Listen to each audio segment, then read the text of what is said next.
If you own a 2021 F-150 and you decide you want to put your brake caliper on it, or you want to change this conglomeration master cylinder up here or whatnot, bleeding the brakes has become a lot more difficult than what you might be aware of. You got to have FDRS. You got to have this laptop to do it. Second thing you got to have a pressure bleeder. You got to have one of those to be able to put pressure into the master cylinder. The third thing you're going to need with this, tell me what the third thing is, Jake.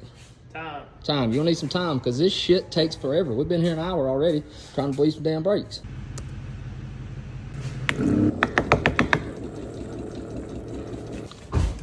Because she leaks.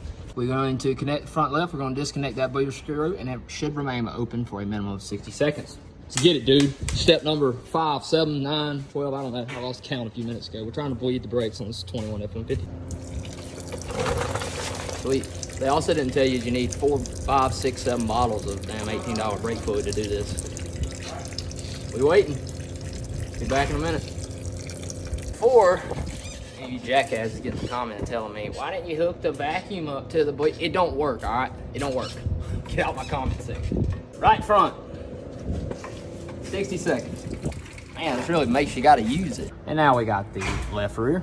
And now we're gonna torque this last right rear bleeder. We're gonna see if this makes it a second time, fixed it, or we still need a third time. This is the second go around on this, by the way. Still said it had air in it after the first one.